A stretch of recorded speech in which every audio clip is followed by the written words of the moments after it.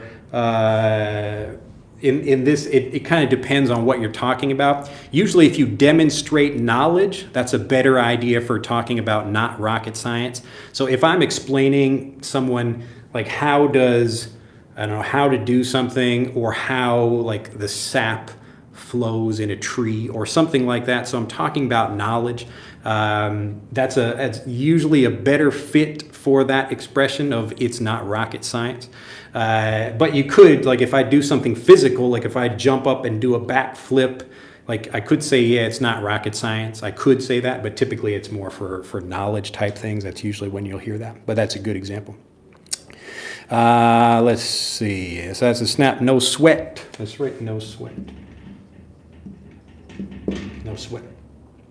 And so we will hear, like you guys have a lot of good examples over here. I'm the man, easy peasy, very good. I'm that dude, 42. Yes, that's it exactly. Hello from Brazil, good job. You like that, don't you?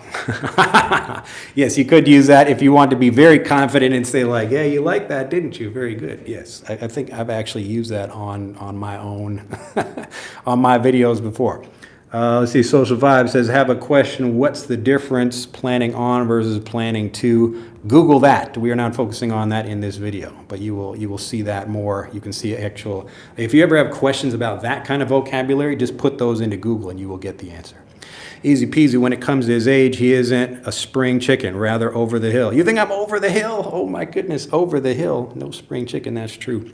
Yes, I'm definitely not a spring chicken anymore, but I still got some, I've still got it, still got some spirit to me. All right, so what happens in a native conversation or a native, kind of the native life?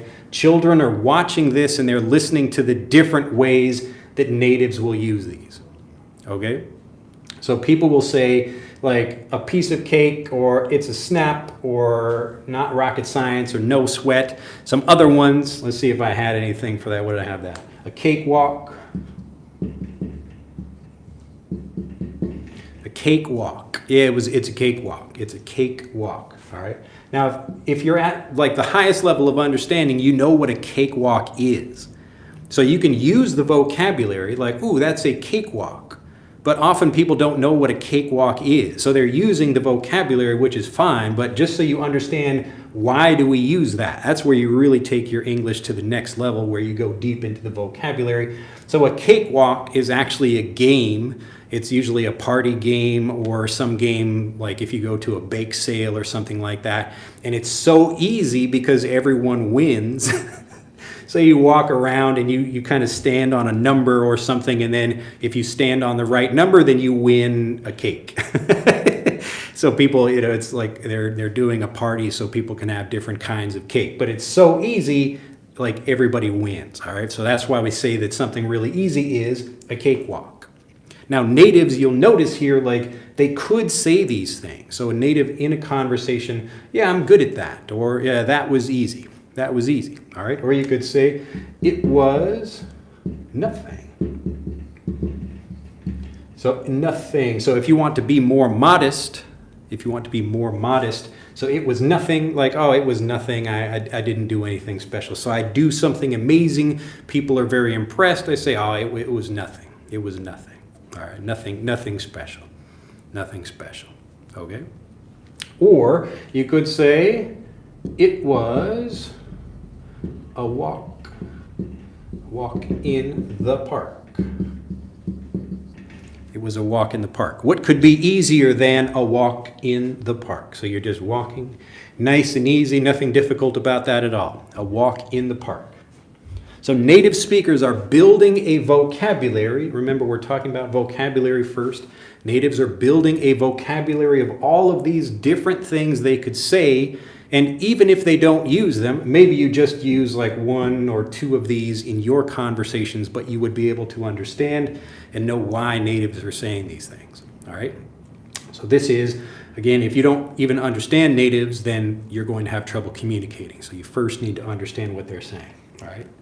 So how do you get this vocabulary? How do you get this vocabulary? So when I talk about naturally varied review for vocabulary specifically, we're looking at situations, and whatever those situations are, you can usually find that right on YouTube, where we're talking about, I don't know, like being angry. So if we talk about being angry, I can actually search right here on YouTube for that particular thing. So I'm searching for being angry, and I'll get lots of content about that. So it could be actual situations of someone being angry at someone else, and that could be real, like a video of somebody being angry. You can find that on YouTube as well. Or it could be maybe a drama or something where one person is getting angry at someone else. You could be more specific, like scenes of people being angry in movies. And then you will see like best like angry scenes in movies, that kind of thing. All right. So again, we're looking for a particular scene, and then we would watch a couple of different examples of that to see how different natives might express that. Okay. So if I say I'm angry at someone, it's fine to say I'm angry, but I could say like I'm furious. I'm furious. So I could talk about fury, where I'm like really angry. I'm furious. Okay? Or I could say I'm really upset. Or I could be, if I'm angry at someone, I'd say, what the hell is wrong with you? What the hell is wrong with you? All right? There are different ways I could express this, and the more of those that we see, the better prepared we are for real conversations. All right? So this is just one example of using naturally varied review to try to get this same, we want to simulate the way native speakers are, the way native speakers are learning. So often, like many native speakers have never, maybe they don't know like the origin of this, like they don't know like why we say, I don't know, why we say a cakewalk. Like why is that easy? And then like I remember the first time when I was a kid, I went to a cakewalk, like I had heard this expression. So maybe let's say at like, I don't know, 7 years old, I hear that expression from people. What is a cakewalk? And I understood, oh, okay, I connect it like, oh, that's easy. So I recognize when people are saying something is a cakewalk, they mean it's easy. But even as a native speaker, I didn't understand what that meant. Why? But when I went, I don't know, maybe I was like 14 years old, and I was at a bake sale. So a bake sale is where people make different things like cookies or brownies or whatever and then sell them. And so I was at a bake sale, and the lady announced, "We're going to have a cakewalk. Who wants to be in the cakewalk?"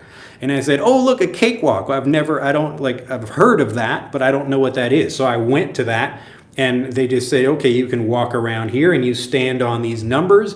And I don't remember, it was a long time ago, but like maybe they play some music or something, or they just call out the number. But you can stand on like another, like whatever number, and if they call your number, then you win that cake. So who has number 32, then you get cake number 32. Pretty easy, very easy. So I don't have to do anything. I stand on a number, and wow, that was so easy. And that's why we call things a cakewalk now. All right. So remember that there are different levels of understanding. A native speaker will learn the vocabulary, and they will know when to use it, and they can use it correctly even if they don't really understand the origin or the history of that. But you feel much more confident when you do know that. All right. That's why when I'm teaching vocabulary in lessons, I like to explain why we say the things that we do. So you understand, you feel more confident, and often like you might know something better than a native, and that makes you feel very confident. All right. So this board is getting a little bit busy over here, but when I'm talking about naturally varied review, it means we want to learn like a native speaker and get so many examples of something that we really understand it like a native. Okay. Like a native. Here I'm blending my speech like a native. All right. Hopefully this makes sense. Basically, the point is, if we want to learn like a native so we speak like one, this is how we do it. We want to find and just focus on a particular situation. What we do in Fluent for Life, obviously, we're going to focus on a particular conversation that's talking about this, and then we will learn the kinds of vocabulary people use for that situation. So very simple. All right. Now the next piece of this, look at that red erases quite quickly. Oh no. I want to address those other questions over here. Let's see. No, but can't speak. All right, these are very common questions, so how to remember the vocabulary and how to learn it so you use it fluently. All right, just erase this other one over here. So we have clarity and speed. Now, for this one, the kind of naturally varied review we want to get for clarity and speed is we really want to get the same content or something very, very similar and then listen to that by different speakers. All right, so the two main things we can do for this. So number one, we can listen to different speakers. So different speakers saying the same thing. Now, one example of this might be a popular speech, or you might listen to a popular song, and this is called a cover. So if the Beatles make a popular song and other people play or perform that same music, they are doing a cover of that song. A cover. You can think about it almost like covering up that song. Maybe they change it slightly, but it's really interesting to hear that. Like one example I heard recently, there is a song called, what is that? The Time of the Season, I think.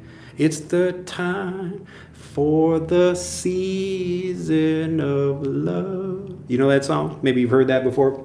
But I heard an interesting cover of that song. So if you look for popular music, you can actually find on Google, like, just name some popular songs, whatever you like, find something you enjoy. But anything that's really popular, like Michael Jackson or the Beatles or something like that, will usually have covers of that, okay? And so if you listen to those different things, that will get you used to different ways of people speaking, okay? So the same person, we want to really train our ears the same way natives learn. Okay, everything I do, we're trying to do this learning like a native. And you notice you don't need to live in the United States to do it. You just need to surround yourself with these specific examples. All right. But notice I don't like calling this immersion, because immersion really means like it's like dropping yourself into a pool and you're filled with English. There's English everywhere, but you don't really understand and it's overwhelming for you. We don't want to do that. We want to be very specific. We want to be targeted about the kinds of things we learn, because if you give yourself too much information, it's going to overwhelm you and be frustrating.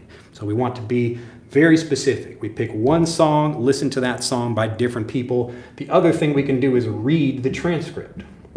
So we can read whatever that information is. So it could be a song, it could be a movie transcript, it could be something else. Now you notice this takes a little bit of effort. You have to find this information, like find the transcript, or you can just watch these subtitles for a movie. But make sure you're watching the English subtitles and not something translated from your native language. Okay?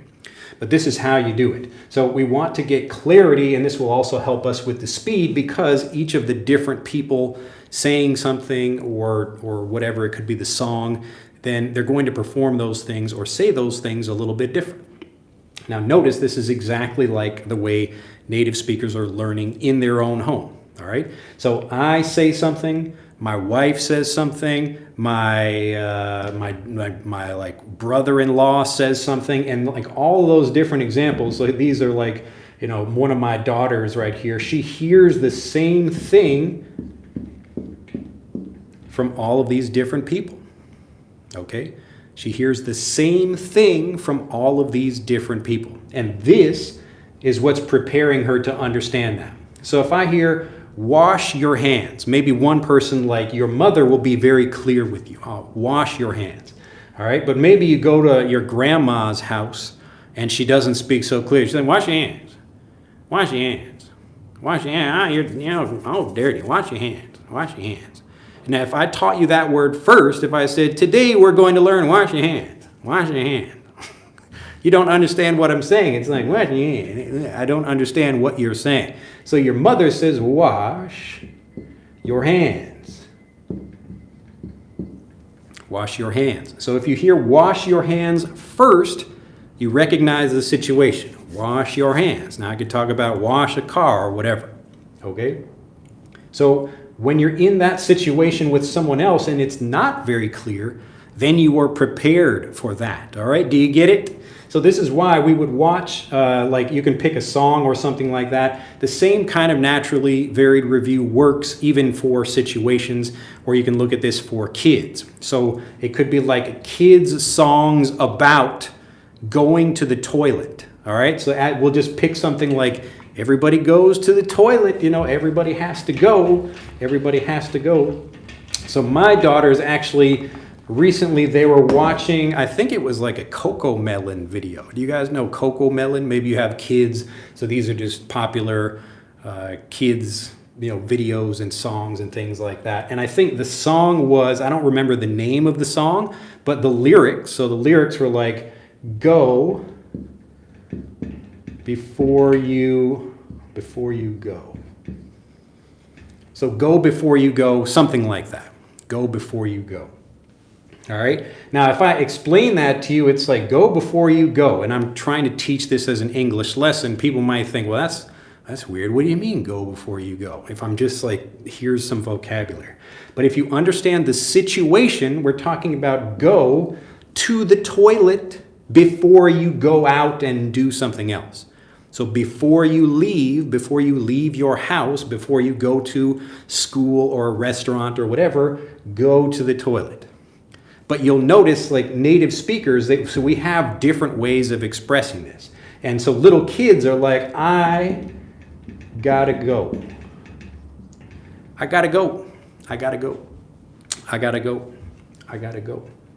All right? Especially they're like holding themselves, like I gotta go. And they don't mean like I have to go brush my teeth or I have to go to school or something. They mean I gotta go, so I have to go to the toilet. I gotta go, I gotta go. So this is something a child might say. It's a little bit easier English. And they're also like, I'm sure you could write in the comments other things that natives would say, like men might say something different, or depending on what you have to do, like You could be more specific, like, I gotta pee. Oh no, I gotta pee. All right. Now it sounds funny, but these are the things that natives are saying, and kids understand that vocabulary. So usually when parents are teaching kids for the first time, notice that they can't translate anything. You just have to make it understandable. So they're giving their kids understandable messages, and this is how you got fluent in your native language as well. No one was translating. Yes, Slee says, when nature calls, same thing. So children do not know nature calls. When nature calls. That's another example, like when nature calls, well, okay, I have to go to the toilet. Like, up, nature's calling. I got to go to the toilet. I got to go. Okay?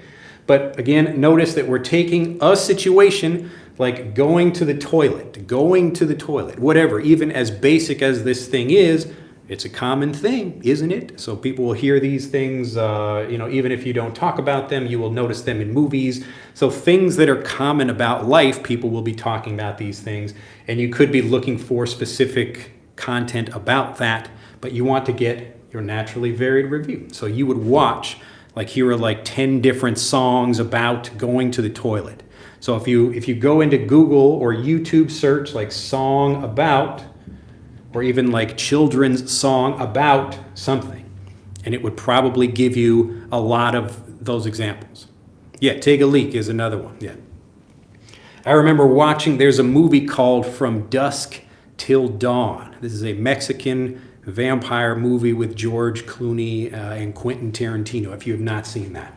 So there's a bar, there's like a bar scene, or most of the movie takes place at a bar, but like early in the movie, one of the characters, he's like a police officer in a convenience store, and he's like, he said, I gotta drain the lizard.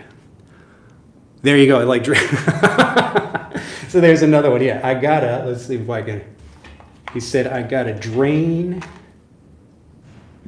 the lizard. I gotta drain the lizard. I gotta fart, there we go.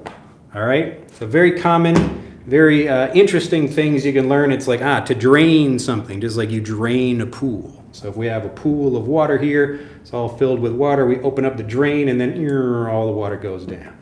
So I got to drain the lizard.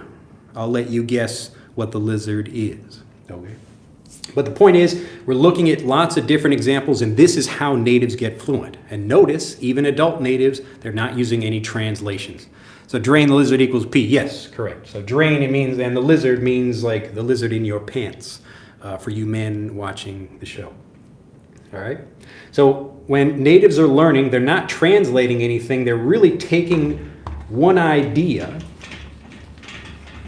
and learning a bunch of nuances about that thing. So we have like go to the toilet, and then how might we express that? And there are really lots and lots of different ways. And this is for anything. So how might we talk about money? How might we describe that? Lots of different ways to talk about money. So if you watch people talking about money, people counting money, you will hear lots of different expressions for that. And the point is to focus. This is why in Fluent for Life, what we will do is take like a single conversation and just focus on that and really help people understand all the different things. Here is some of the culture, here is the vocabulary, the grammar, pronunciation, all of that thing, so you really go deep into that. Okay? Some dough. Yes, some dough. So money, you might have some greenbacks, some scratch, some frog skins, some dough, some moolah, some cash. Okay, lots of different ways we might express that. Now, I might not use all of those things. I might not use all those things in a conversation, but I will understand them all when other people do. Or especially if I'm seeing them in movies and things like that.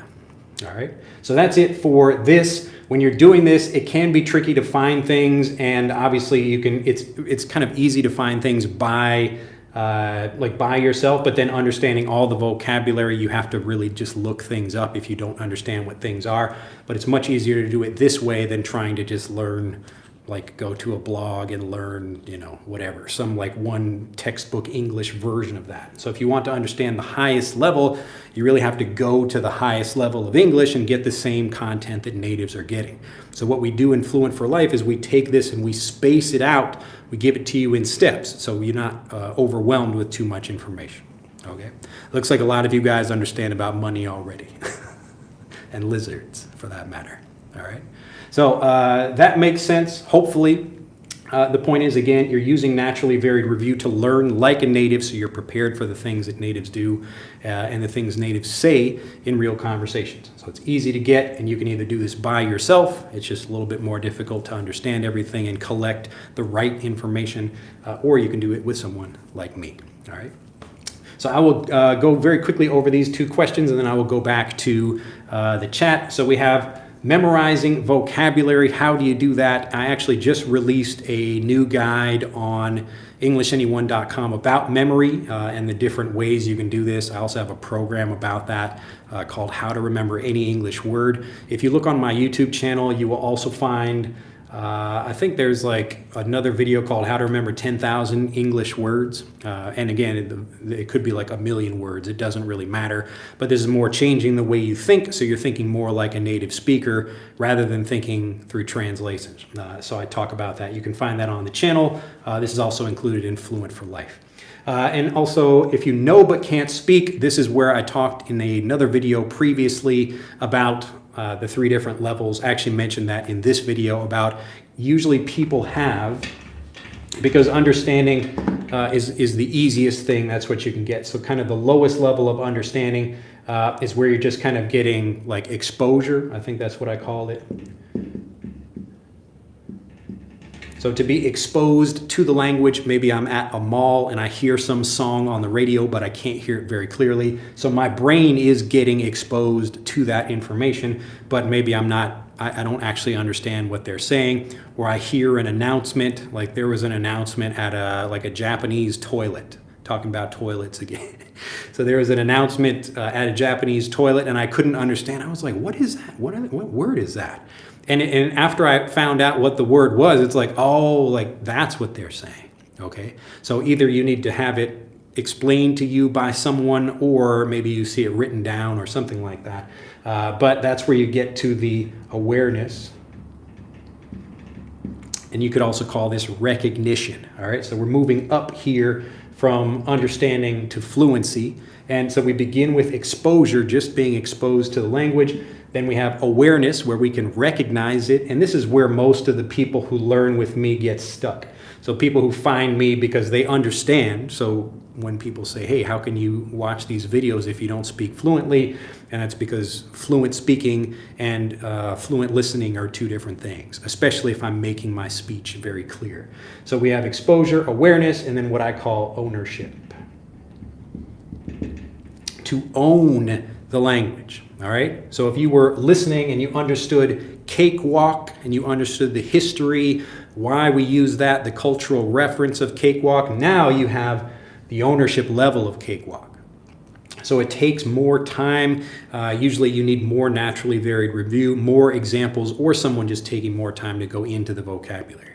So we do teach a lot of vocabulary. I think Fluent for Life has, 13,000 words in it or something like that. It's even more than that. But most of the vocabulary is me giving very short, simple lessons about understanding things like, where does a cakewalk come from? Why do we learn these things? What do they mean? And then helping people understand so they have the ownership level of using that vocabulary.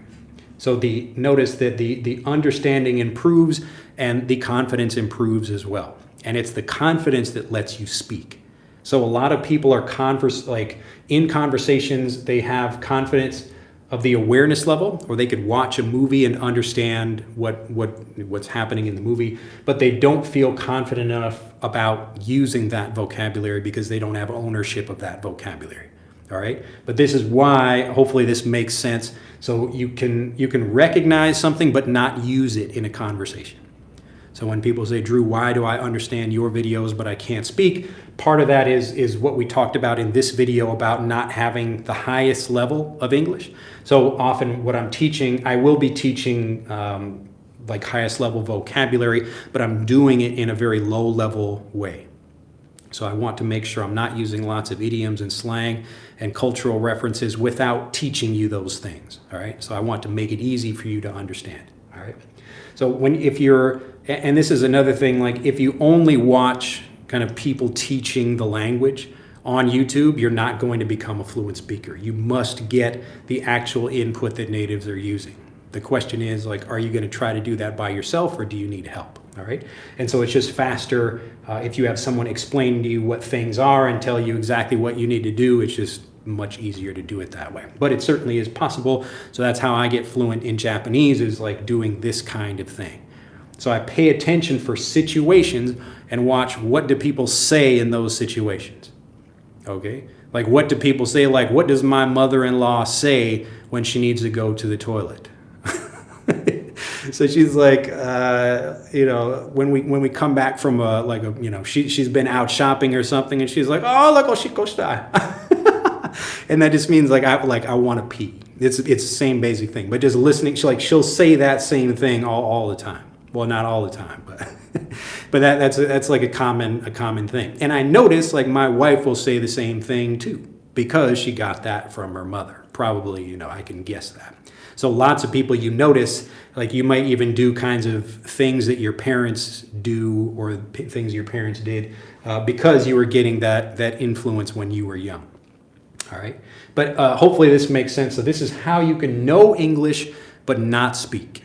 So the only way to get to that highest level, the only way to get to ownership, is like on a word by word basis. This means you learn individual words and phrases, and you get to the ownership level of those, and then you start expanding out from that. So as you learn more words and you understand and have ownership of that vocabulary, then you feel confident speaking. But I would not recommend you force yourself to speak before you feel very confident about that. What you should be doing is really just being quiet, so you don't have to say anything, and just get to the ownership level and then start speaking. And this is why you can, like, the things that I'm giving you now, like teaching you what cakewalk means, that is the practice that gets you fluent. And when you have that aha moment, like, I get it now, I understand why natives use these things, and now I can use them too. So hopefully everybody watching this, if you watch the part where I'm talking about what a cakewalk is, you should feel very confident about using that, okay?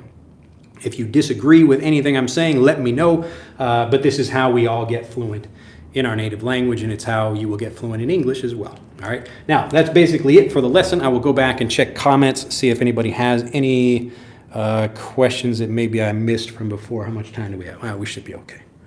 Wait, why am I? Let me see here. Okay. All right, let me look back. If you have any comments about anything that I've said so far, or if you have questions about new stuff, let me know. All right, I think I had those up at let's see here. All right, I answered that one too. And any more? All right, so Iris says, teacher, what the difference between have got and have? Really, they mean the same thing in this situation. I have a marker, or I have got a marker. It doesn't, there's like no difference here. I don't want to go into a long grammar example, so I will spend a whole video talking about a specific thing like have and how to use it in different ways in Fluent for Life. But you can also just Google like what's the difference between have and have got. So the key also is to not just understand it logically, but to get lots of examples of that thing. Let's see. And Roger says, why you're so pissed off. So you would say, why are you so pissed off? Why are you so pissed off? But yes, pissed off, that's another good example. Someone says, how are you? I'm Solman Shah from Pakistan. This is my first time joining you. Welcome. Throw that away, toss that away, take this out. Yep. Talking about cake makes me hungry. Yes, so you would say talking about cake makes me hungry. Talking about cake makes me hungry, makes me hungry. Remember, people get even simple things like this. If I know people don't want to practice this, they like learning more interesting vocabulary, but it's really the simple things that will make you feel much more confident in your conversations. Let's see. Yes, all right, so we got lots of other examples over here about going to the toilet. By the way, what's up, y'all? Nice to see you there. Okay. All right, remix is rearrange the music, and the cover is when someone else sings a song. Yeah. So you could have both. You could have a remix of the music, and like if it's like exactly the same thing. I mean, often a remix just means you're changing maybe the instruments or the actual melody or something like that, but it's the same basic song. But yes, any more examples that you can get from that, that's the better. Yeah, so Danji is again asking, what's your handle? Yes, so just if you ask someone, it just means what's your name. That's it. Jenica says, why did you migrate to Japan? If it's a personal thing, that's okay. So again, I'd say if it's personal or if it's a personal thing. So if it's a personal thing. So I came to Japan to learn Japanese gardening and teach English. That's why I'm here. So I don't actually do anything with the gardening nowadays. I'll probably get back to that in the future, even though I still enjoy it and I love going to gardens out here. But I just really enjoy teaching a lot. That's why I'm talking with you guys here. What time is it there? What time is it here? 11 a.m. in Japan. And let's see, Slee says, please briefly explain how to teach a lesson before a lesson. I understand your Mario example, but struggle to translate it to a lesson when teaching. What do you mean? How to teach a lesson before a lesson? My Mario example. What do you mean? Give me more information. What do you refresh my memory? AJ English says, how do you say good morning in Japan language? So you can just say in Japanese, you say Ohayo gozaimasu. That's good morning in Japanese. Ohayo. Hi from Chile. Nice to see you there, Diego. And pig out back bolt gun behind door. What? Pig out back bolt gun behind door. Pig out back. I don't know what that means. Pig out. So like if you have, and this is an interesting thing about the language, depending on what you're saying.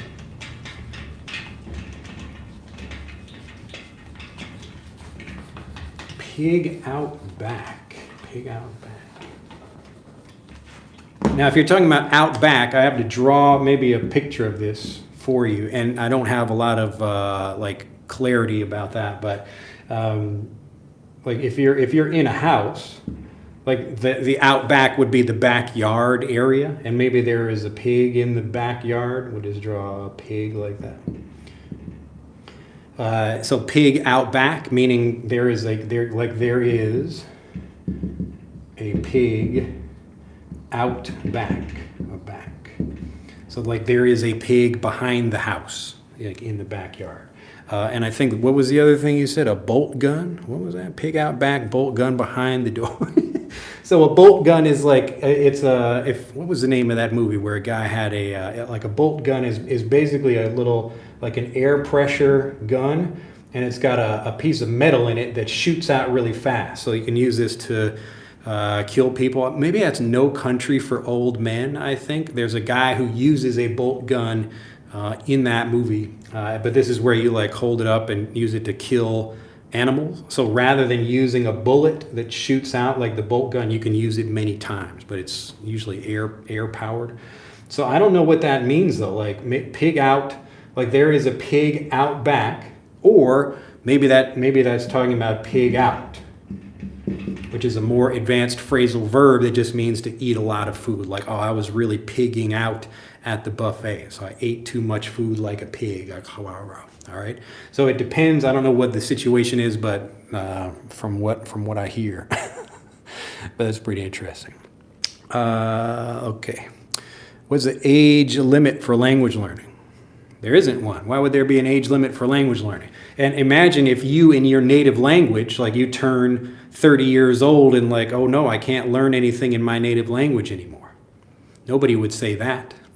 You're always learning. I mean, until your mind, if you have maybe you're just too old to learn anything, but there's nothing special about languages that are different. Language just means you're learning new information, so you're learning new ways of describing something, or you're learning about new vocabulary, like the word computer. So many people, before I don't know, 1950 or whenever the first computer was invented, people didn't know what that was. So they learned the word computer. And my 80-year-old grandmother, maybe she gets a computer and we're like, look, Grandma, this is a computer. And so we're teaching her the word computer. So it's new language for you, and there's nothing, unless you have a mental problem or like a disease that's destroying your mind or your brain or something like that, you should be fine. So there is no limit for doing that, theoretically anyway. You shouldn't have any problem doing that. So you don't have a problem doing that in your native language, so you shouldn't have one in your like learning English or whatever. So I could teach you like a new word in Japanese, and you would be learning that just like it's a new word, even if I told you that's a word in your native language. Let's see. So pissed off means angry. All right, so sorry, I meant how to teach a lesson before a lesson, like you said in the FFL audio. How do I teach? You mean like how do I prepare? Like if I'm teaching, using the program to teach my students or something like that? So like the actual process of teaching someone is like the preparation for a teacher. If you're trying to use the lessons or whatever, it's really the same format that we go through in the program. But the goal is like to understand a particular conversation. But we don't start there. This is the goal. So we go back to like the first level. So we're just understanding one kind of grammar point. And we make it clear that like there will be many different grammar points used in a particular conversation, but we only want to focus on one thing. All right. So just like my older daughter Aria just started taking karate lessons, and when I'm watching this, I notice there's a lot of information coming in. So that they're like, okay, we want you to do this, and like it's kind of a high level. And it just means like they're giving her a lot of information at the same time. So I told her it's okay if you don't understand everything. Just focus on one thing and really try to do that. So listen to the teachers, but just try to focus on one thing. And in her case, like try to like spread your legs a little bit more when you're walking. So get lower and then just focus on that, because she kind of stands up a little bit taller. So just focus on that one thing.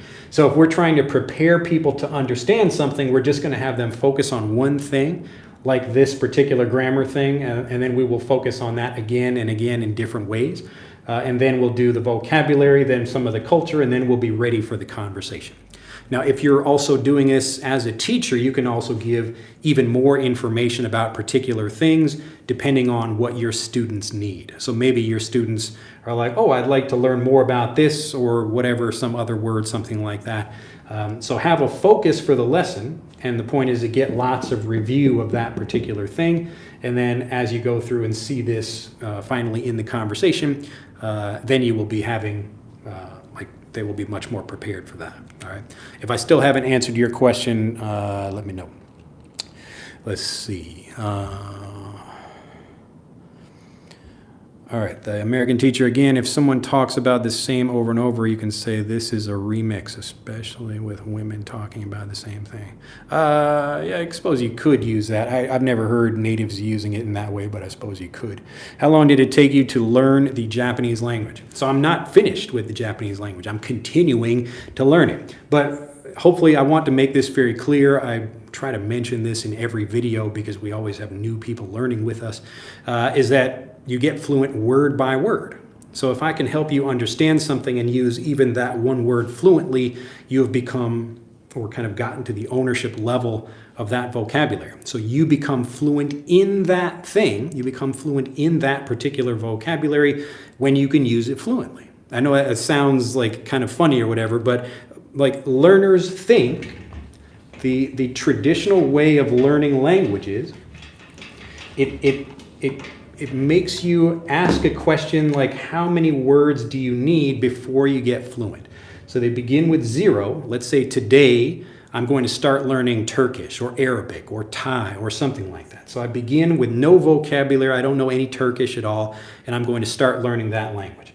Now I could think to myself like, okay, after I get 10 words or 100 words or 1,000 words or whatever, then I become fluent. But it doesn't work that way. Fluency doesn't, it's not like this kind of process where I'm like, or actually that's not even a good way to draw it. Like what actually happens or what people think happens when they're learning a language, is that they kind of go like this. So they think they're learning, and then boom, I hit a magic number, and then I get finally I get the I don't know, like the fluency or whatever. But fluency doesn't work this way. It's not like you learn 1,000 words and then suddenly you can get fluent. What really happens is actually the graph that I drew, or the line I drew before. Let me draw that in a different color. So fluency actually works like this. So as you get fluent in individual words, your overall fluency improves. But you get fluent word by word. Okay? So these are two different ways of learning. This is the English as a first language. English as a first language, and you can be a native speaker learning this way, or you can be like you're learning with a native speaker like me, but I'm teaching you the native way. Or you can do what most people do, which is English as a second language. All right? So when you learn English as a first language, you're trying to get fluent in each of these words and phrases individually. All right? So if you learn something, as an example, I teach you some word and I just give you a translation in your native language, but you don't really understand it very well, you're unsure about the pronunciation or the grammar point or whatever, then you will not feel confident using that thing fluently. Okay, so you will not want to use that in a conversation. So most people, they continue to learn more words. They have a large vocabulary, but they still can't speak. Okay, any questions about that? So these are the two different ways of learning, and this is why, like, I could have a person and have two different classes, and they could know the same vocabulary. So let's say I have class 1 is knowing like 100 words over here. So I take one person, teach them the native way, and then one person teach them the non-native way. And the fluency, you can see, this is what I call the fluency gap. So it's the difference between where you should be with your ability to speak and the vocabulary you know. All right? So if you don't keep learning more words and get fluent. You have to get fluent in each word as you learn it. All right? So a good lesson should make you feel fluent about that particular thing. Now, a lot of what I do on YouTube is helping people understand these kinds of principles about language learning. So rather than just trying to get a bunch of vocabulary, but you don't really understand that very well, you should understand it pretty easily. Now I could actually teach you a bunch of words like I do in like our phrase builder videos. So if I teach you like cakewalk, I don't know, in like this word and that one, it could be like a 30-minute video where I teach you a bunch of different vocabulary, but you become fluent in those things as you understand them like a native. And then you continue to practice them more, but you notice this way is going to get you to fluency much faster because you're getting fluent in each thing. All right? So you don't get fluent as you learn more, you have to get fluent in each thing as you learn it. If you don't do that, then you don't really understand and you're not going to feel confident about speaking. And this is why you can have people who know a lot of English but don't speak. All right, so they know a lot of English but they don't feel confident because they don't really own the vocabulary the same way a native does. So remember, there will be babies who are born today. So you have already been learning English for however many years, but like maybe the baby born today, like for the first maybe year, they're just listening to the language. Usually by about 6 months, children can tell one language from another. So they know their mother is speaking to them in this language and someone else is speaking a different one. They recognize that. And then, you know, by the time they're a year and a half or 2 years old, they're already starting to speak a little bit. And then by the time they're 3 or 4 or 5, they're usually like way better than most English learners. But you have like a head start. So you should be at like a much higher level. And this is what happened to me when I got to Japan. So I'm looking at little kids. I'm like, wait a minute, this kid is like 3 years old and he's speaking better than me. And I've been trying to learn Japanese, I mean, even, you know, a year or whatever, but like I know probably way more words than that kid knows, but he's a better speaker than I am. And it's because he got fluent in all these things as he learned them. But me, I'm just getting an English translation of all these words in Japanese. All right? So either you learn English as a first language or you learn it as a second language, and that's where you're going to continue to struggle. All right. Let's see here. Any more questions about that? Yes. If you're talking about the example of only one car parking at a time. Yes. So that's the idea about the way we learn vocabulary. And so when we have to create a new category in our mind to understand new words. But that's how we can have like a bunch of different words that fit, like one in our native language, one in English, and even different versions of that. So you might learn different ways of saying money or whatever. Let's see, Mark Antoine says, hi there, Andrew. I'm watching from Haiti. Keep up the good work. You're one of the teachers that I encourage my English students to watch on YouTube. Glad to hear. Thank you for recommending me. I got to hit the can. All right, there you go. Another reason for, or another way of going to the toilet. Why teenagers learn language faster than adults? Well, part of that is because they're just exposed to more of the language. Usually they're just getting a lot more. I would, if you took a teenager and an adult and like everything was the same about how they learned, the child might get fluent faster. But if you took a child and if you take a teenager and put a teenager in a regular language class and you give an adult like my kind of training, the adult will get fluent much faster than the child would, for sure. So it's more about how they learn rather than their age. But typically, like younger kids, they don't have their mind isn't already full of other things and a lot more experience. So it's like as you get older, it's like a boat traveling, and it's harder to turn the boat and move into a different direction. So a child is a much smaller boat, so it's easy to turn and start thinking in a new way. So if you're 4 years old and you don't know, or you only know one language and then you move to a different country and you have to speak a different language, it's much easier to start learning that second language. But if you're 40 years old and you've been doing something your whole life and then you try to take traditional English as a second language lessons, then you're probably going to struggle. And that's what happens to a lot of people, unfortunately. Let's see. Let's say random speech from Mozambique. Nice to see you there. Love your classes.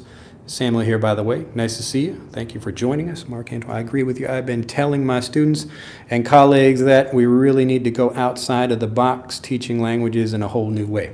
Yes, I think the way I get people to do this is to say I'm not really teaching people in a new way. I'm going back to the way you learned your native language.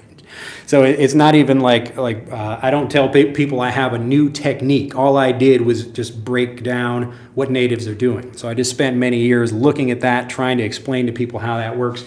And it's really the things I talked about in this video. So we have the real vocabulary that natives are using, and you're getting naturally varied review and understandable messages that really help you understand that like a native. Let's see, what time is it? All right, we're still okay. Max says, good evening, sir. I've just arrived now. I have a question in my mind. When use and to describe general things can also be used to describe one thing. Example, this is an apple. Yeah, watch my video about the. I think I talk about that. So the difference between like an and a. But typically if we're just introducing something, this is a bottle. This is a bottle. This is a bottle. So I'm not telling you anything, or you don't have any prior information about that. If I say like, this is the bottle I was telling you about yesterday. So I wouldn't say an unless there are like more than one, or it's not important. Also watch the Beginning English playlist on our channel. Find that channel playlist, and then you can watch those things as I explain that the same way a native will learn it. How long have you been living in Japan? Almost 20 years on and off. Mark Antoine is again asking, let's see, question, what about phonetics? So if you click on the link in the description below this video for Frederick, I made a whole app that goes through all 44 sounds of English and teaches them systematically so you can learn them like a native. So if you're trying to improve your own pronunciation and listening, you want to sound more like a Native American speaker, or if you want to help kids learn the language all in English. So if you want to teach, especially people ask me how they can help their kids learn the language, that's how you do it with Frederick. I'll put the link or the name of it. F-R-E-D-E-R-I-C-K, Frederick. So Frederick is the world's first app that you can use to learn the language all in the language. All right. So I get later, but it seems like I've been watching from the beginning. I don't know what that's referencing. Raphael says, in your experience teaching English, how long does it take to learn and be fluent? Example, Asians and Hispanics. I think it's less about it could be like the difference in the language, but as I've said in many videos, if you just begin with a baby in a native language, they all get fluent at the same time, generally. It's not like Chinese babies take 10 years to get fluent and Japanese babies take 2 months or something like that. Pretty much everybody learns to speak the language. Now, learning something like the written language is more difficult. So in English, we can learn the written language very quickly because there are only 26 letters, or I guess you multiply that by 2 if you count the capitals and the lowercase. But there are thousands of written characters in Chinese and Japanese. So it's different for learning those skills, but for being able to speak and communicate, everybody does that about the same time. So I haven't really noticed a difference. And I get people, like especially people in Fluent for Life from all over, like all over the world, people join that program because you're just learning English like a native speaker. And so I haven't noticed particularly like one group of people doing better. I suppose maybe that's a possibility if like the grammar is a little bit different, but there are kind of differences from every language. So it could be pronunciation or the grammar might be a little bit different. But if you understand something like a native, then it's much easier to do that. So when I'm giving examples like teaching people, I'm actually building a new video series about like learning like a native, just to explain this. And so I kind of created like an alien language. I don't remember even. So I just made it for one video. But the basic idea was like if we have like different colors, and if I'm trying to teach you what this is, and I'm using Japanese, I don't know if there are any Japanese viewers watching this. I'll just use Japanese. But if I'm teaching you this, and I want to teach it all in Japanese, like maka, maka janai, maka janai, ne? Maka janai. Maka, maka, maka. Maka, maka janai. Maka janai, ne? Maka janai, janai. Aoi maka. Aoi maka. Aka. Akai maka. Kuro. Kuroi maka. Kuroi shatsu. Kuro. Kuroi shatsu. Now, I can get you fluent in Japanese in the same way, and if I'm, again, just giving you simple examples to begin because maybe you don't know any Japanese, probably most people do not watching this, but the point is if I start that way and I continue just making it a little bit more difficult and I continue to give you more review each day, I would get you fluent in Japanese. So there's nothing really you have to do other than just enjoy the videos. And your mind is like, it's like he didn't tell me what the word was. He just made it clear what the word was, so I could discover that for myself. So if I can teach you that way, really the goal of the teacher is not to tell you what stuff means, it's to make you understand what that means. And so you feel much more confident, like, I got it now. Okay? All right, let's see. Sevgit says, how do you pronounce 8 and 8? It's the same pronunciation. Again, get Frederick if you wanna see those, like we cover all that. So ATE. And you will learn when you go through Frederick, you will understand why we have these rules. So EIGH is the A sound, so the long A sound, same thing. So long A. This is the same sound as well. A, like play, and day. And then if we have ATE, this is what we might call magic E or bossy, like bossy E or silent E. So if we have the last letter is E, typically the sound of this letter will say its own name, all right? So we have a word like cat. The A is a short vowel sound, cat, k-at, cat. But if we put an E over here, we have 8. And then we don't say the name of the E or the sound of the E, Kate, Kate. Like educate yourself, educate yourself. Same thing. Magic E, bossy E, silent E. So when you're learning the sounds, you can learn as you go through these, but notice like right now I'm kind of giving you a language lesson when it's much better if you play with the language by yourself And then you, like, this is what we allow you to do. So in Frederick, instead of me telling you the rules, you discover the rules for yourself. Okay, this is why the app is so important, because I want you to understand things without anyone telling you what they are. Because if you do that, then you own the language. You get to that ownership level. All right, so if we have pin and we have pine, all right, so the same rule over here.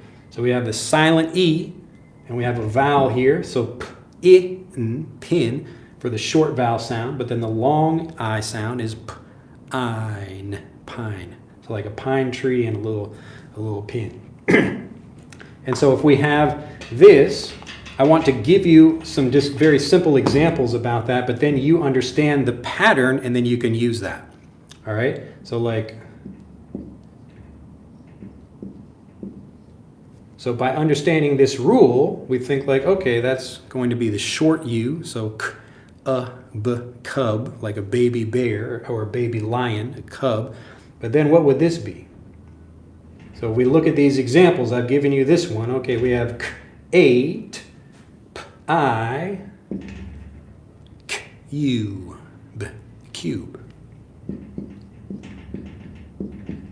a cube. Okay, so instead of like the traditional pronunciation lesson where a teacher will just give you a bunch of random words, it's much better to learn them and just understand them step by step.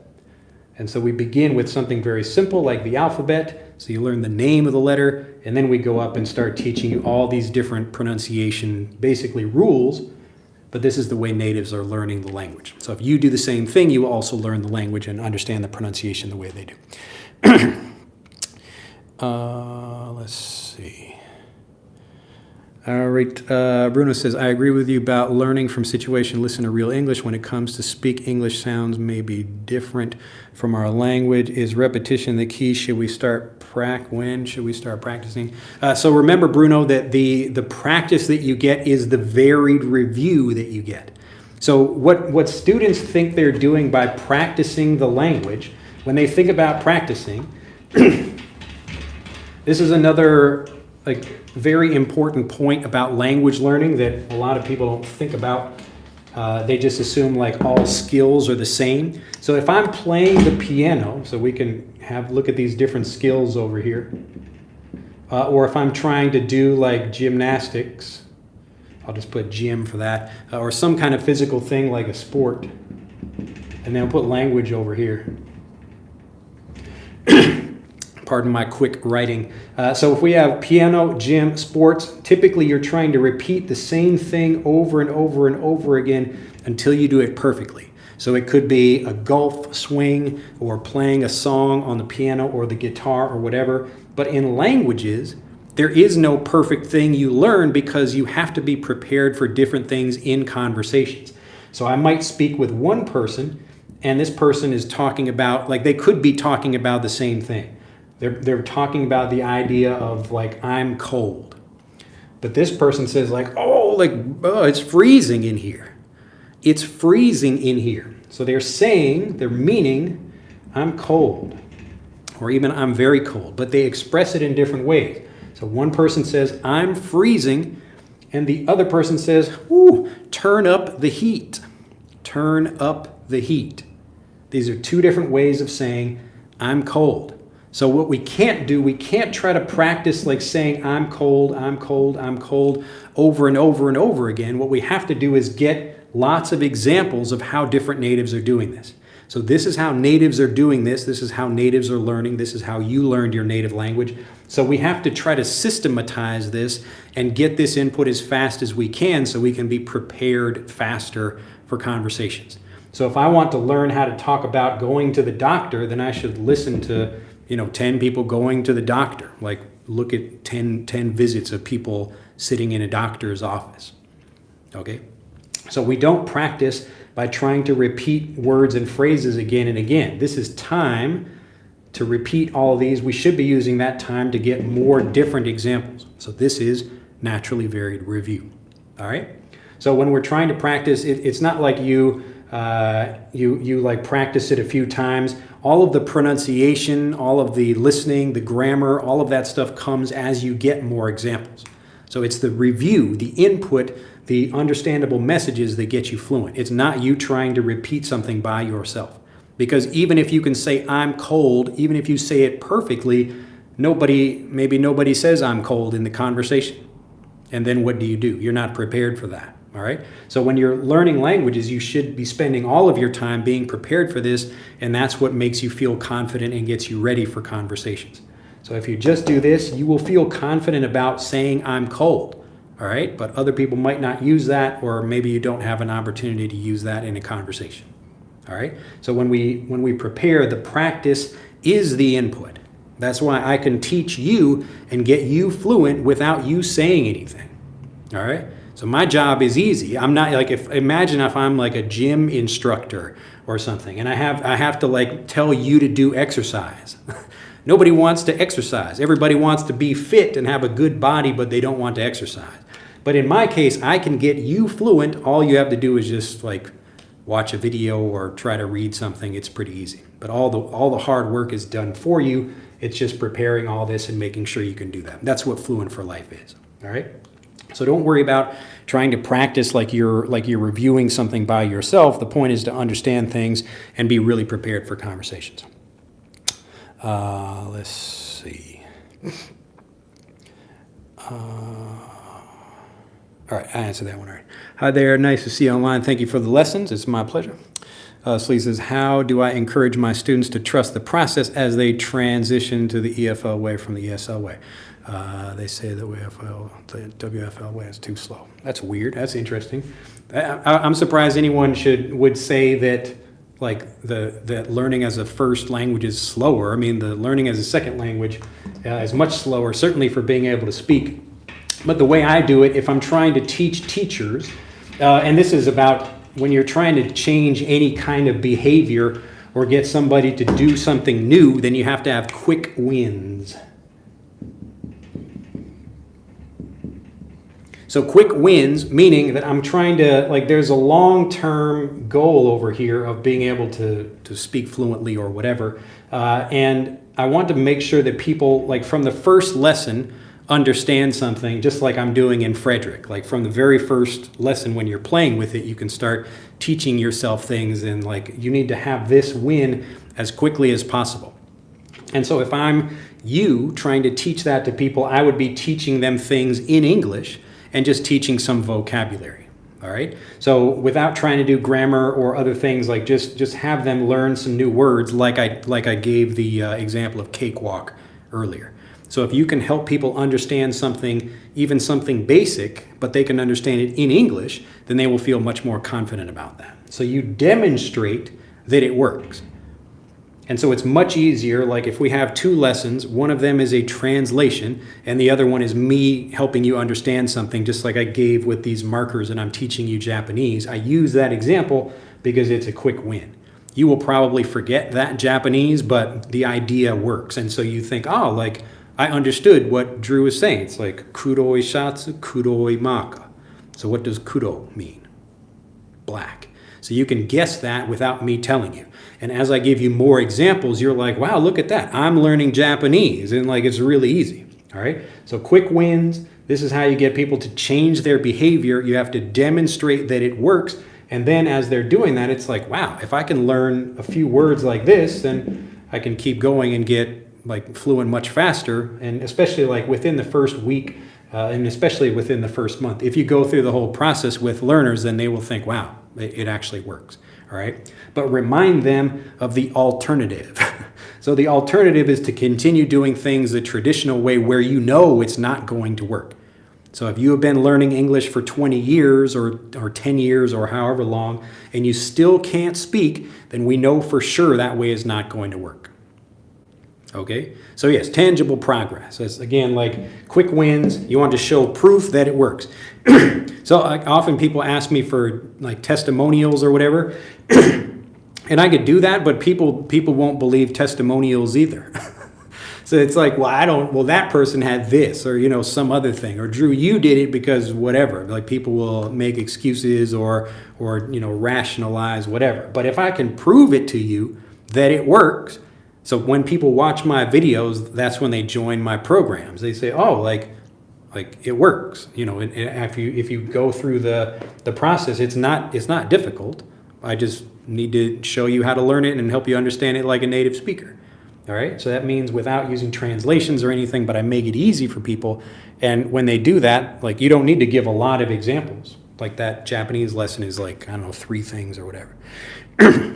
Hopefully that makes sense. Levita Red says, why Frederick? So I think because he taught himself to read. So this is named after Frederick Douglass, who did taught him. He taught himself how to read English. Let's see. This never ceases to amaze me. Yes, hopefully, if you can amaze your students, if you can teach them something in English without using their native language, they will be surprised and impressed, because most people don't think it's possible to learn another language without translating. AJ, tell us how to pronounce ordinal numbers in English. Get Frederick. You can find all those numbers in there. Raphael says, what do you think of the courses to reduce accent? I know that in India, many people who want to get a job in a call center need to pass an accent reduction test. I don't know what specific courses might be available for that. I mean, again, like the answer for me is very easy. It's just getting naturally varied review, because that covers everything. Where I'm getting pronunciation, listening, vocabulary, grammar, all those things I'm learning at the same time. And so the more, rather than like an accent reduction course, I don't want to like reduce my accent. I want to move into a different accent. I know that sounds like the same thing, but it's really not. If I talk about like accent reduction, it's easier for people to understand, like, here are some examples of the kind of speech you should be listening for. And if you want to have an American accent, you should be listening to different American English speakers saying the same thing. And you will find your right English voice within that. So just like you have your own unique voice. I sound a little bit different from my parents, even though we all speak American English. But I have my own, my body shape or my mouth shape. Everybody is a little bit different. And so we're going to sound a little bit different. But people recognize me as a native English speaker. Hopefully that makes sense, though. Let's see. I'm from Brazil. Ricardo, nice to see you there. AJ again. When do you live? I don't want to miss the boat, please. Probably around this time on Thursday, so 3 days from now in Japan time. Let's see. If anyone wants to know how to pronounce, look up the word on Google and listen to the pronunciation. Stop being so lazy. Or just get Frederick. Because again, it's not just, if you learn the pronunciation of a random word, that will help you, but it's much better to learn why we have those pronunciations. And so to go through learning the pronunciation step by step, like we teach in Frederick, that's why I made the app, so people can actually learn the pronunciation the same way you do. Let's see. Is it the same? Nobody wants to learn English, but everybody wants to speak fluently. Yes. And so I know people don't want to learn English because like learning English is boring, especially if you learn it the traditional way. But people love watching movies and other things like that. And so if you can take something where like I'm trying to help you learn it the same way a native does, it's much more entertaining. And you learn new things in your native language all the time. So maybe you hear some like popular music or movie or something like that, and you learn new things in your native language. That's how it works. All right. Drew, when I finish your course, please come speak on my podcast just to brief the students about EFL versus. Yeah, sure. If you have after you go through a month, let me know what you think and find some of your students. And even if remind people that like if they're just starting that, they've been learning maybe many years the traditional way and they're trying to learn this, like it can, I don't know, it can change your brain, and it takes you a little bit of time to get used to it because you're looking for the translation at first, like where's the translation? But if you relax, if the teaching is good, you don't need the translation. You should be able to understand everything. All right, so the lesson should be in English. It should help you do that. But yeah, it would be great to get more feedback from you about how they're working with it as well. So you will prove it all by yourself as you use it. I think the English language has too much, so you'd say too many expressions. Drew, I think I'm going to call my toilet Jim instead of John, and then people will think I'm working out whenever I say I'm going to the gym. That's very clever. Please, teacher, tell us when you will be again on YouTube. So I'll be probably 3 days from now. The pronunciation is not the only word, it's a habit to speak, yes. I like your videos. You explain very well every topic. Marco from Cozumel. I really like Cozumel. That's a great place, too. I've been there. It was a while ago. But Quintana Roo, as well. Quintana Roo. Not so easy to rebuild speech apparatus. Again, it's easier than most people think. In Germany, you can say the toilet in an office, or you can say you got to go to 17. That's interesting. Ricardo with some goats over there. The goat. All right, I think that should be it for today, but if you would like to learn more, all of the systems have been built for you. So Fluent for Life will get you fluent. Frederick will teach you how to pronounce words and understand them and learn lots of vocabulary, and it's also perfect for kids. So anybody who has kids out there, anybody have kids watching this video and you're trying to teach them English, like young kids or even a little bit older, if you do, give them Frederick. All right, you can find the links for both of those things in the description below this video. All right, let's see. Happy birthday from Bangladesh over there. Nils says, thank you, and good to see you. Go watch Die Hard again. Nils is dead. Nils is dead. Oh, no, Nils is dead. Right? I really liked Nils. You know, Nils was awesome. See, now every time I'm thinking about this, I'm like remembering Die Hard. So he says, okay, I'm using your method to learn Mandarin. To say the least, I wish I bumped into your course sooner. Yes, so you can I don't know if anybody teaches Mandarin using the way I teach, but you should, if you could, that's great. I don't know if anybody else does that. I want to make maybe like a network of people who teach this way. But you certainly can do it by yourself. It's just a longer and more difficult process because it's more difficult to understand. You really have to focus more when you're doing it by yourself. And even me today, I'm still learning new things in Japanese. And whenever I discover something, I feel really great about that. It's like, yes, I figured it out. I solved the puzzle. I understood what something means. I think I was talking about that in my last video about the word koso. Koso. I'm not writing that very clearly either. My Japanese is also pretty bad. But I was talking about this word and like what it meant, and I finally, after getting enough examples, I finally understood what it meant. Like really understood like a native speaker. And then my wife used it today. She was like, no, it's your fault about something.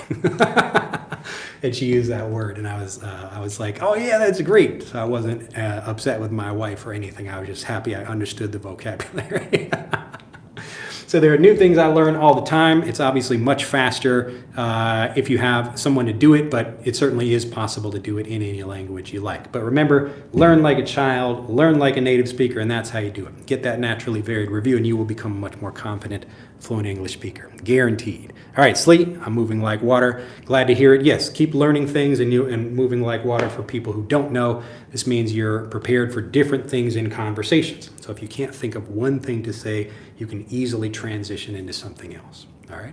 Have a fantastic day. Click on the links in the description. Be sure to like this video too. I never ask people to like videos or subscribe or whatever, but I don't obviously do like advertising on my videos. The only way I collect any money from these, other than the stuff that Google makes me do, is having people join programs. So if you like what we do, even if you don't join us, like and share the video so other people can find us as well. Let's see. Do I do a stream every day? No, I don't. But twice a week, usually. All right. Thank you again. Can't thank you enough. Yeah, it's my pleasure. And thank you again for joining me. We'll see you next time. Bye-bye.